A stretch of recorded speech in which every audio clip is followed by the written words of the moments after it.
केंद्र सरकार ने छत्तीसगढ़ को 8,46,931 प्रधानमंत्री आवास की स्वीकृति प्रदान की है। सीएम विष्णुदेव साय ने इसकी जानकारी देते हुए पूर्ववर्ती भूपेश सरकार पर निशाना साधते हुए तंज कसा है। उन्होंने कहा है कि कांग्रेस सरकार ने गरीबों का हक सिर्फ इसलिए छीना है क्योंकि इस योजना में प्रधानमंत्री के नाम का जिक्र था। वहीं विपक्ष ने सरकार पर सियासी पलटवार करते हुए कहा है कि छत्तीसगढ़ में केवल जनता को झूठ बोलने का काम डबल इंजन की सरकार कर रही है। देखिए क्या है पूरा मामला, क्यों 8 लाख और 18 लाख पर सवाल उठ रहे हैं, आवास किस तरीके से दिए जा रहे हैं, सारी चीजों को समझने के लिए देखिए खास रिपोर्ट। दरअसल केंद्र की मोदी सरकार ने साल 2015 में गरीबों को आवास उपलब्ध कराने के लिए प्रधानमंत्री आवास योजना शुरू की। इस योजना में 2011 की जनगणना को आधार मानते हुए सभी राज्यों के लिए पीएम आवास बनाने लक्ष्य निर्धारित किए गए। इसके तहत छत्तीसगढ़ के कुल 18 लाख पीएम आवास स्वीकृत किए गए। इस योजना के तहत हितग्राहियों को केंद्र सरकार 60% राशि उपलब्ध कराती, वहीं राज्य सरकार को 40% राज्यांश के रूप में देना होता है। इस योजना में हर साल के लिए एक लक्ष्य तय किया जाता है। इसके तहत राज्य सरकार अपने हिस्से राज्यांश जमा करना होता है।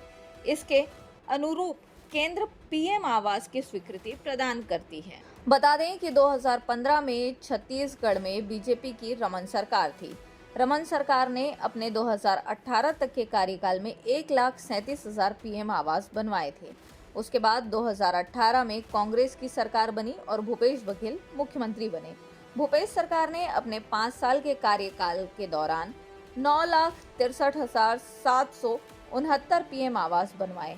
वहीं केंद्र की मोदी सरकार और राज्य की भूपेश सरकार के बीच समन्वय के अभाव के चलते 18 लाख आवास बनाने के लक्ष्य को पूरा नहीं कर पाए और 6,99,231 पीएम आवास शेष रह गए। इस बीच केंद्र सरकार की ओर से गरीबी रेखा के सर्वे के आधार पर छत्तीसगढ़ के लिए 1,47,600 अतिरिक्त मकान आवास प्लान के रूप में स्वीकृति प्रदान की गई।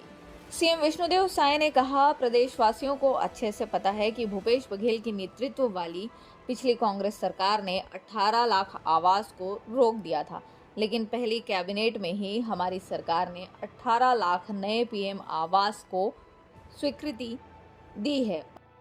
5 साल जब छत्तीसगढ़ में कांग्रेस पार्टी की सरकार थी, श्री भूपेश बघेल उसके मुखिया थे, तो प्रधानमंत्री आवास योजना जो गरीबों के लिए बहुत ही कल्याणकारी योजना है, उनके सिर में छत देने का योजना है, जिसमें 18 लाख लोग वंचित हो गए थे।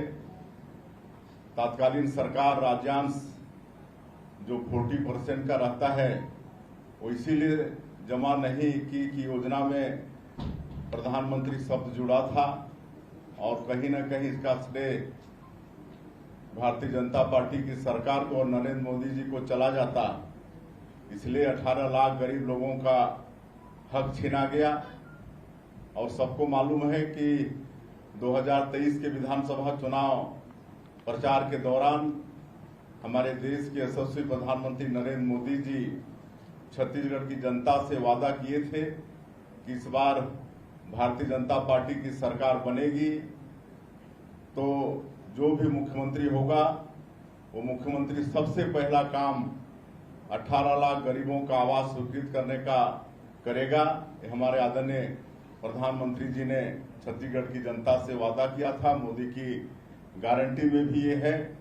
और मुझे बताते हुए खुशी हो रही है कि 13 दिसंबर 2023 को हमारी सरकार शपथ ली और 14 दिसंबर 2023 को पहला कैबिनेट में ही हमारी सरकार ने 18 लाख प्रधानमंत्री आवास की स्वीकृति दे दी और जो 40% राशि राज्यांश होता है उसकी व्यवस्था हमारी सरकार ने कर ली।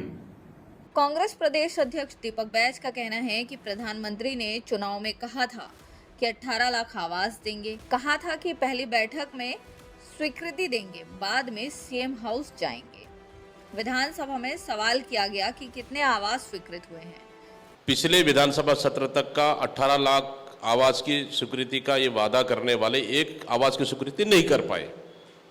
अपने आप को डबल इंजन का दम्भ भर रहे थे लोग और जाके दिल्ली में जाके संघर्ष कर रहे थे।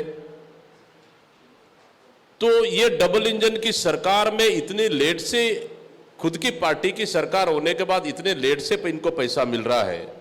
आप अंदाज लगा सकते हैं हमारी सरकार जब छत्तीसगढ़ में थी तो हमारी सरकार की योजनाओं को कितना अड़ंगा डालने का इन्होंने काम किया।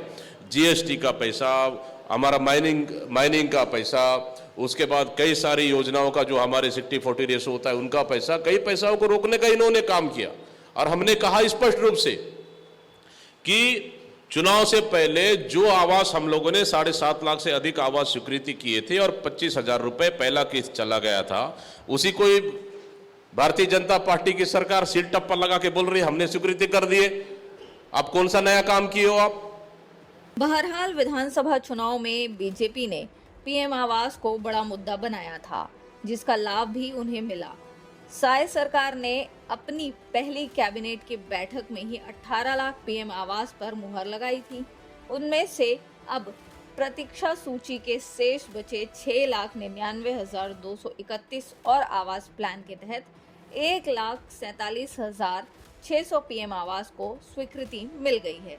वहीं राजनीतिक आरोप प्रत्यारोप के बीच अब देखना होगा कि पात्र हितग्राहियों को कब तक उनका आवास मिल पाता है। छत्तीसगढ़ से लोकमत के लिए स्वाति कौशिक की रिपोर्ट।